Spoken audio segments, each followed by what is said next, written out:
jalan yang seharusnya saya lewati itu hilang gitu, nggak ada. Kalau seharusnya kan memang kalau ada temen yang duluan jalan, itu harusnya kan adalah jejak-jejak kaki atau jejak-jejak rumput yang terbelah atau terinjak, seharusnya ada. Nah ini nggak ada.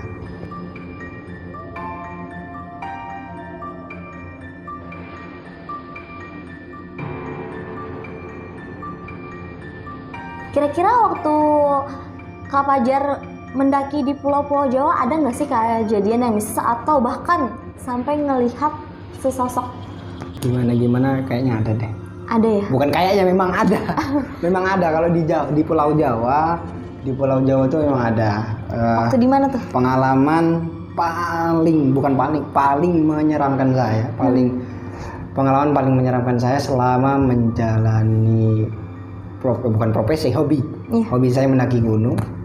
Itu ada di gunung. Kalau teman-teman tahu, mungkin belakangan ini ada mungkin 1 tahun kemarin itu ada viral pendaki gunung yang hilang.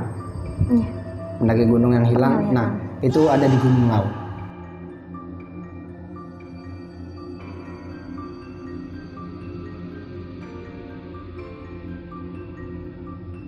Gunung Lawu itu bisa dikenal gunung paling angker di Indonesia. Kalau dikenal dari pendaki-pendaki, teman-teman pendaki dan pengalaman-pengalaman teman pendaki dan yang lain-lain gitu. Pengalaman saya pertama kali merasakan hal mistis.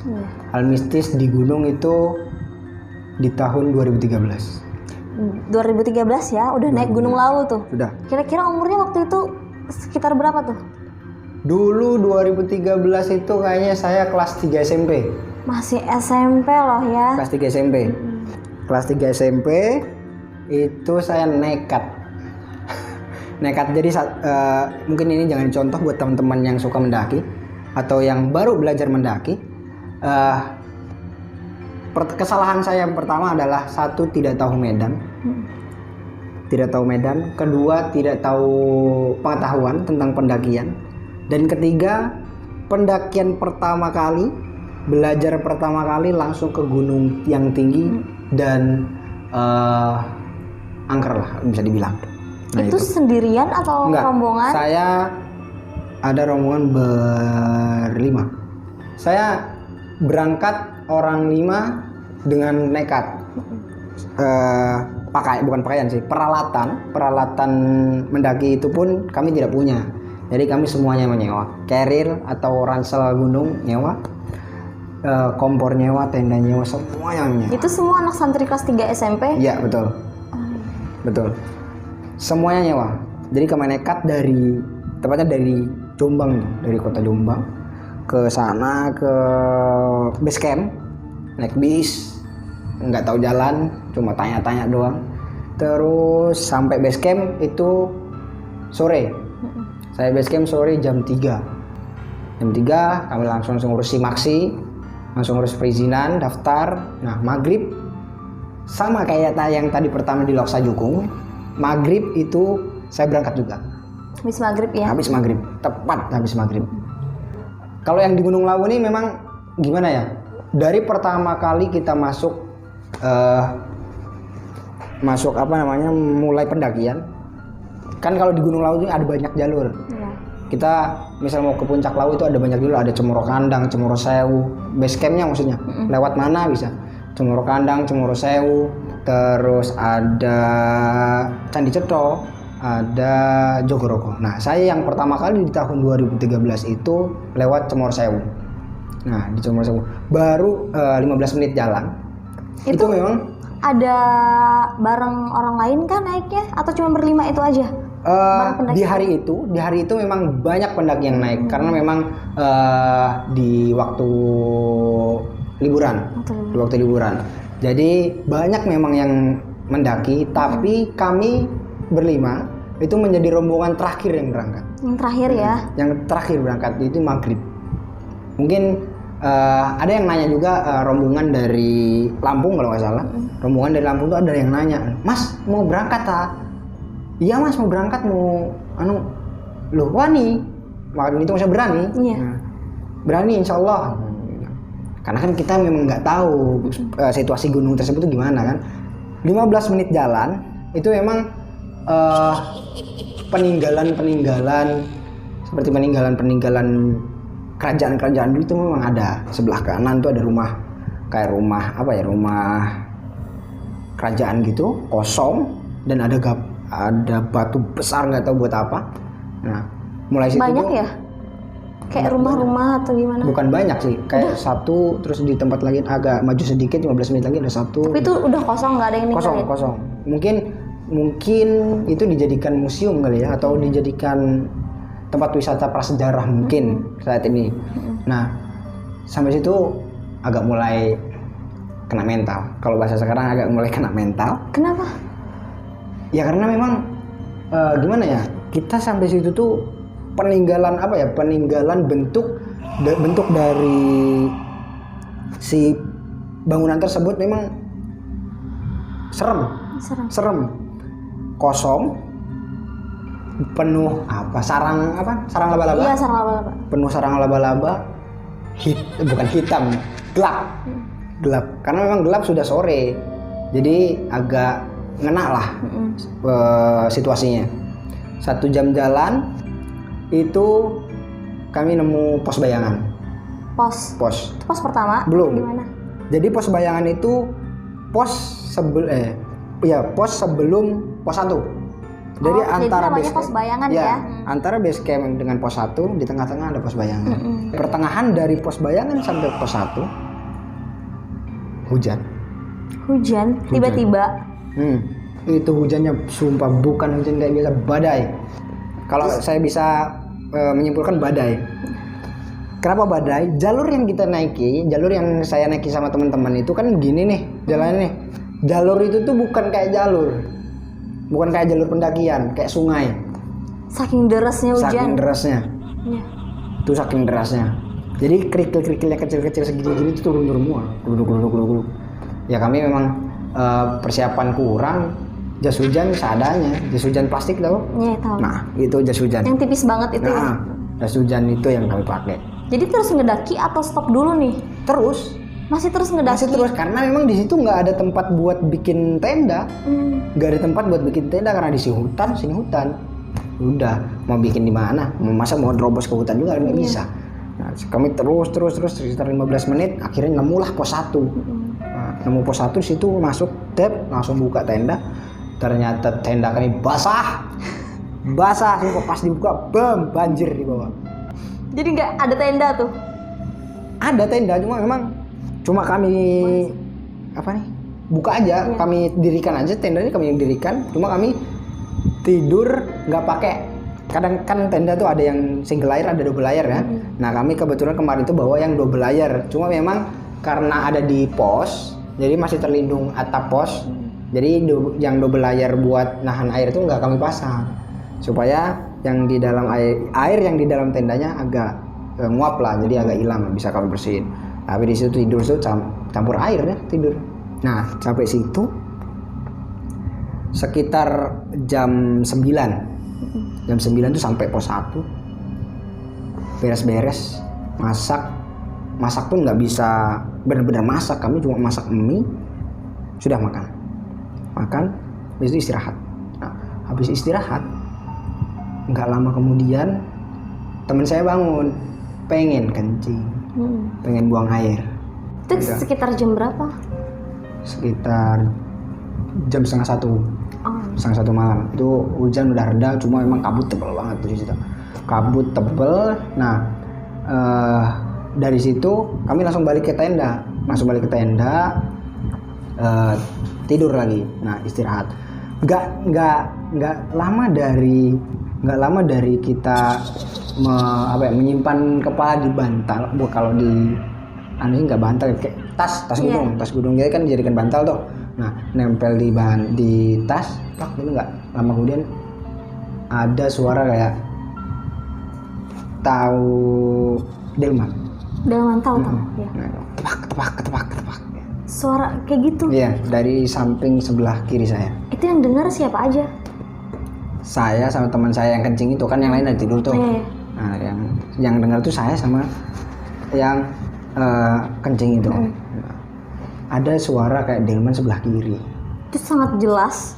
Samar-samar. Sama-sama. Jelas enggak? Cuma samar-samar emang. Tapi memang kedengarannya memang tajam, bukan tajam, kedengarannya itu emang samar-samar tapi memang ada gitu. Iya. Ada ketepak, kerincing gitu. Alhasil kita yang denger kan pucet dong berdua. Jadi tetap tatapan. Pokoknya kalau ada segerombolan pendaki, ketika mereka saling tatap-tatapan atau saling tatap-tatapan ketika mendengar sesuatu, berarti itu mereka bareng. Mendengar bareng gitu. Dengernya berarti 2 orang, bukan cuma 1 orang. Kalau cuma 1 orang kan mungkin tanya, denger nggak? Enggak. Ini langsung saya sama teman saya itu langsung spontan tatap-tatapan gitu. Baru begini. Baru tidur kan? Habis tidur langsung ada suara. Belok kiri. Sebelah kiri saya. Terus ngecek keluar? Nggak berani. Mau ngecek tuh nggak berani. Ya udah, beranikan aja buat tidur. Paksa tidur, akhirnya tidur. Habis itu alhamdulillah nggak ada gangguan lagi. Itu dari situ mungkin itu cuma ucapan selamat datang. Kalau menurut aku sih itu ucapan selamat datang. Ada satu teman saya itu namanya Didin. Dia memang ada sedikit kelebihan. Dia bisa merasakan dan bisa melihat. Maksudnya bisa melihat alam sebelah. Dia ada kelebihan itu.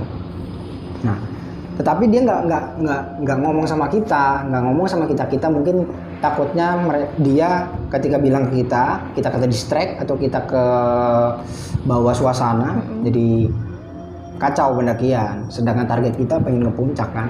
Nah, habis itu diam.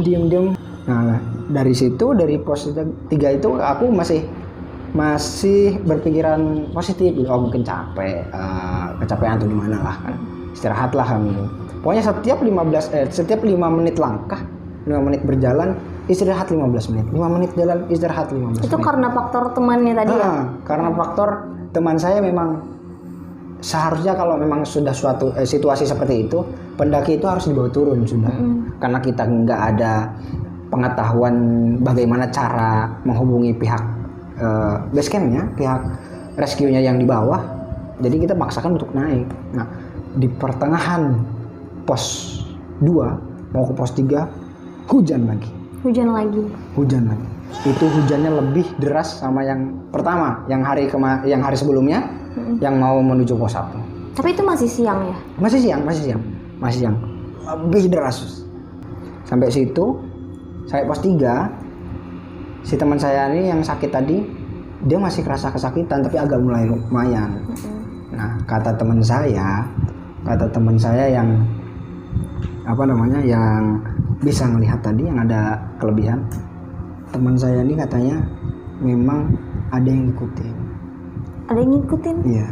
Kayak semacam ketempelan gitu ya? Iya. Ngikutinnya itu gimana? Dia ada penunggu di situ yang memang dia megang kepalanya begini.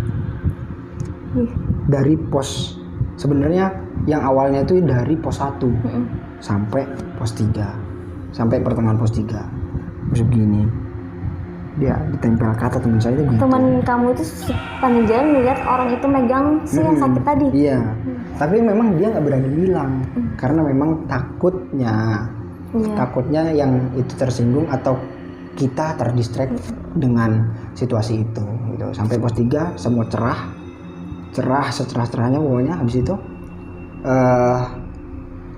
teman saya tadi cerita bahwa yang sakit tadi kepalanya dicengkram kayak gini. Jadi pokoknya beginilah. Makanya kan teman saya tadi ngerasa pegelnya kan di sini. Beratnya di sini.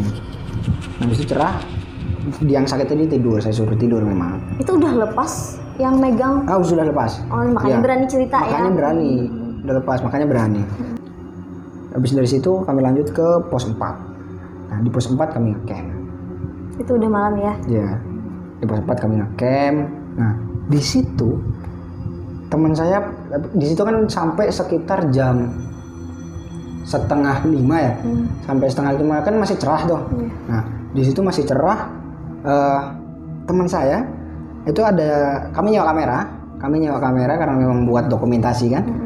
Di situ ada nemu satu batu yang menyerupai wajah seseorang. Bukan, yang menyerupai wajah suatu makhluk gitu. Masih ada nggak fotonya? Fotonya masih ada. Nanti kita tunjukin ya ke teman-teman semuanya, Bisa. mau lihat juga Ya, nih. Nanti bisa digambarin itu bentuk fotonya itu kayak model lonjong gitu lonjong ke bawah. Dia matanya sebelah sini agak besar, sebelah kiri kalau nggak kanan itu matanya agak besar. Kalau lihat-lihat sosok di batu itu kayak bukan gorila sih, kera. Berbentuk kayak kera gitu kalau saya lihat di situnya. Nah, kalau samitnya itu memang pagi. Nah, di pos 5 itu kami ketemu dengan rombongan pendaki dari Solo. Nah, dari Solo itu ada 3 orang kalau nggak salah. Ada 3 orang. Nah, kita dua rombongan yang dari Solo dan rombongan saya itu agak siang bangunnya.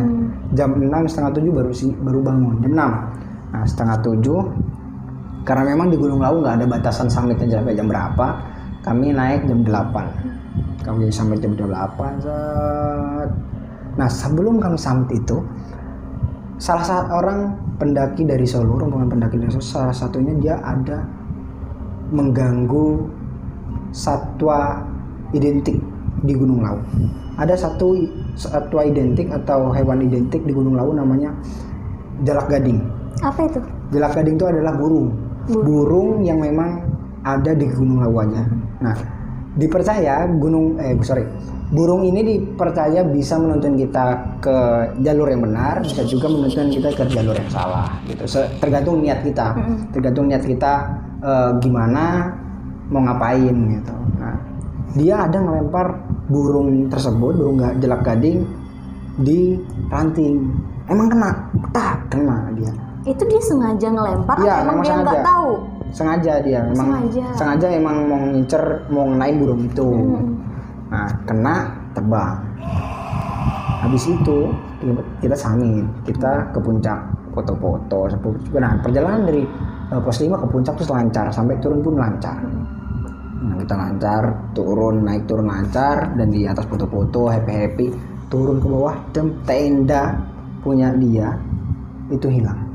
Tenda. Jadi dari pos 5 ke summit tadi, tenda itu ditinggal ya? Iya, tenda ditinggal. Barang-barang semua ketika summit ditinggal, hanya barang-barang berharga yang dibawa. Kayak HP, terus dompet dan lain-lain dibawa. Barang kecil, tas-tas lempang kecilan. Nah, itu dibawa. Nah, tenda itu punya kami jejer kan. Ada bapaknya juga di situ. Ada bapak juga yang jaga di sini. Sampai situ tenda dia hilang. Itu dia hilang mendadak atau ada orang yang beresin atau temannya? Nah, kita nggak tahu. Yang jelas sampai situ kata bapaknya, dari tadi kita summit, karena memang kita rombongan terakhir yang summit, sampai kita turun lagi itu nggak ada orang yang ke situ, nggak ada orang yang di situ. Pas ditanya-tanya juga nggak ada yang tahu. Pas ditanya pendaki sebelah pendaki rombongan dari Lampung yang sebelah kita tidurnya, itu ditanya juga dia nggak tahu juga. Nah, habis itu bingung. Hasil mau nggak mau dia harus ganti rugi atas kehilangannya. Dia juga nyewa katanya sih gitu. Nah, setelah itu saya turun tuh cuma 2 jam, saya hitung 2 jam. Akan tetapi kaki saya yang di bawah sini sobek. Karena saya nggak pakai sepatu, saya pakai sendal. Kesalahan itu juga kesalahan saya gitu. Oh, mendaki gunung pakai sendal ya. Itu makanya kita turun tuh sampai ini sobek-sobek, berdarah-darah gitu. Tapi memang nggak kerasa, kerasanya sampai bawah. Kok berdarah, kok kerasa, kok sakit, saya bilang. Nah, di bawah nggak ada apa-apa. Nah, kalau yang turun ini yang paling menyeramkan saya alami di Gunung Lawu juga. Punya pengalaman lagi? Di Gunung Lawu juga di tahun 2020. Baru ini dong? Yes. Sesering apa sih naik Gunung Lawu? Nah, kalau ke Gunung Lawu tuh karena memang dekat rumah saya. Rumah saya itu sekitar 1 jam lah ke base campnya. Rumah saya kan ada di perbatasan tuh. Nah, dari situ memang 1 jam saya ke Gunung Lawu sendiri sudah 5 kali. Sendirian? Enggak, sama bareng-bareng. Kalau sendirian saya nggak berani juga. Kali aja kan ya. Nggak berani juga kalau sendiri karena memang sudah tahu karena pertama kali itu sudah tahu treknya gimana, jalannya gimana kan. Nah yang terakhir itu di tahun 2020 saya mencoba di jalur yang beda. Nah di 2020 itu pengalaman saya turun itu di bulan November. Pengalaman saya turun paling berkesan sampai sekarang, paling saya ingat lah untuk hal-hal yang mistisnya. Nah, kalau yang naik, yang turun itu aman aja, nggak ada apa-apa. Tapi ada sedikit pas turun, itu karena memang malam, di antara pos 1 mau turun ke bawah, itu kan memang di jalur yang satunya itu yang 2020 bulan November kemarin itu saya lewat jalur Candi Cetol. Beda jalur ya, beda awal jalur, ya. beda jalur. Nah, di situ memang tempatnya peninggalan kerajaan. Peninggalan kerajaan. Di situ ada candi-candi, peninggalan-peninggalan kerajaan. Nah, kita lewat situ, tapi nggak lewat candinya. Kita lewat sampingnya. Jadi di sini candi, kita melipir lewat sampingnya. Nah, di situ. Tapi memang dekat banget sama candi yang candi utamanya. Namanya Candi Ketek dia namanya. Itu berapa orang waktu itu yang terakhir? Itu kebetulan saya buka open trip, buka ngajak bareng gitu yang berangkat. Itu ada 12 orang total. Ada 12 orang. Alhamdulillah semuanya lancar sampai atas, turun pun lancar, tapi saat pulang turun dari pos 1 menuju pos base camp, menuju base camp pendakian. Itu ada suara kayak pintu kebuka. Pintu kebuka? Gitu doang. Di perjalanan? Di perjalanan. Ketika istirahat, Ya. Ketika istirahat, saya kan istirahat gitu kan, menghormati maghrib, menghormati maghrib istirahat dulu sambil ngobrol. Itu ada suara kayak dibuka pintu. Di samping-samping nggak ada apa-apa? Nggak ada apa-apa, ilalang doang, ilalang. Rumput, masa rumput bisa mungkin semuanya diam. Semuanya diam. Tapi untuk menutupi ketakutan itu kami bercanda. Karena memang kan kita ini pendakian kelima kali saya. Pendakian kelima kali saya karena saya sudah tahu bagaimana di situnya. Nah, bagaimana di situnya. Jadi agak memang gunung ini seperti jadi biasalah. Maksudnya gunung ini tuh angker gitu. Nah, itu ada suara. Nah, setelah itu pas di Candi Keteknya, hampir semua orang dari 12 orang ada 5 orang yang rasa. Yang ngapain? Yang ditampakin. Ada sesosok poci. Oh iya. Ya, itu poci di sebelah kiri saya. Di sebelah penampakan diri emang. Duh, merinding saya sumpah. Saya ingat lagi merinding. Memang pas maghrib, setelah istirahat menghormati maghrib selesai, jalan nggak lama dari situ, sebelah kiri gede. Saya tinggi 160-an, 154 lah kalau 157. Dia tuh sekitar 190. Besar ya? Menjuntai begini. Dia kan memang jalur di jalur di Candi Cetol tadi. Dia itu di sini jalur setapak, sini jurang, di sini ada kayak pagar buat pembatas antara pengunjung candi dengan pendaki. Nah, itu pas lurusan, kalau ditarik dia pas lurusan sama titik pusat Candi Keteknya, candi yang utamanya gitu, yang paling tinggi di atas gitu. Nah, itu di situ ada begini. Saya pura-pura nggak tahu karena memang kan kita punya ekor mata nih. Mata kan kita punya ekor nih, begini. Langsung payung. Saya kira saya aja yang lihat kan. Dan saya nggak biarin ngomong karena saya memang sendiri yang jalan pisah-pisah gitu. Itu waktu jalan turun dia ngebarengin gitu? Enggak, dia jadi gini, misalkan ini jalan. ini pagar kan, di sini jurang. Nah, ini jalan gini, kan? Jalan gini, pas di titik sini sandi langsung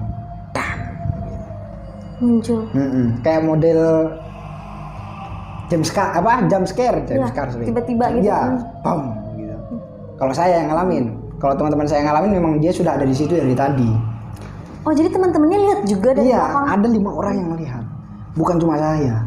Pas saya turun di base camp, saya tanya kan, aku tadi melihat Poci, dia bilang, iya, aku juga melihat di sini kan katanya, di dekat sana gede. Iya katanya.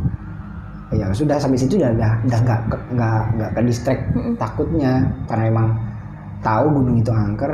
Yang diinget itu ketawa, wah berarti benar. Tapi nggak ganggu atau gimana ya? Enggak, dia cuma menampakkan diri. Tem gitu. Kalau sekarang yang saya rasain ya, gede, tinggi, hitam. Untuk kafannya pasti ya coklat kotor gitulah. Nah, tapi untuk wajahnya hitam, rusak gitu. Pasti saya merinding juga itu waktu itu, karena memang saya sendiri, karena jalan itu kan yang lain sudah duluan tuh. Saya memang terakhir membimbing yang teman-teman. Oh, terakhir ya. Ada 5 orang, 1, 2, 3, 4, 5. Ternyata yang depan yang duluan juga ngelihat juga, bukan cuma saya gitu. Sama yang sebelumnya pun ada kayak orang ngikutin di belakang, kayak orang ngikutin, pas ditengok ke belakang nggak ada, kayak ngerasa gitu ya. Lagi pas ditengok ke belakang nggak ada, ya gitu. Sampai bawah akhirnya kami cerita kan gimana tadi kamu lihat, bukan lihat, ada yang melihat nggak di sini? Ada. Oh, berarti bukan cuma saya. Saya cuma memastikan itu memang beneran ada atau memang saya lagi capek, lagi down, halusinasi. Gitu. Mungkin pengalaman selama yang paling berkesan sih itu aja sih. Selama di Gunung Lawu dan di Loksa Jukung tadi. Itu aja. Mungkin ada sebagian di gunung-gunung lain yang mungkin yang enggak berkesan di Gunung Lawu. Iya, jadi itu ya pengalaman Kak Fajar Syaban selama mendaki dari tahun 2013 sampai terakhir 2020 kemarin 2020, ya. Banyak banget nih pengalamannya. Jadi Kak, kalau boleh ditarik nih, apa sih yang bisa dijadikan hikmah dari kejadian-kejadian kemarin? Kan dari SMP ya, naik gunung. Apa sih? Jadi mungkin hikmah atau pelajaran yang bisa saya ambil, kita ketika mau ke alam, namanya alam kan, kita langsung berhadapan dengan buasnya alam. Kita nggak tahu di alam itu bagaimana. Kita harus bisa hidup mandiri, nggak ketergantungan dengan orang lain. Hal yang pertama ketika ingin naik gunung atau traveling ke alam, satu mental. Kalau menurut saya mental. Kedua fisik. Ilmu paling penting. Karena itu paling penting ya ilmu. Karena saya tadi juga yang pertama yang tahun 2013 tadi tanpa ilmu apapun langsung naik, hasil bisa begitu kan. Bisa kurang bahan pangan, kurang minum dan lain-lain. Nah, itu pembelajaran yang bisa diambil, dan hal yang paling disiapkan itu adalah mental. Fisik yang kedua. Kenapa mental yang pertama? Karena kalau mental sudah kena, yang lain pasti bubar. Mental sudah kena, yang lain pasti bubar. Mau fisik, mau apapun pasti bubar. Itu kalau yang harus dipersiapkan. Nah, untuk teman-teman yang mungkin pengen atau mau dan hobi naik gunung, saran saya utamakan niat kita buat kesana tuh kembali ke rumah dengan selamat. Kita kesana cuma menikmati apa yang sudah disuguhkan oleh Tuhan, keindahan yang sudah disuguhkan oleh Tuhan yang kita nikmati. Gitu. Nah, tujuan utama pendaki itu adalah tujuannya pulang ke rumah, gitu. Harus penuh persiapan ya. Ya, harus penuh persiapan. Jadi memang nggak bisa kita naik gunung tuh cuma bawa tas, bawa roti 1 biji, nggak bisa, minum 1 biji nggak bisa.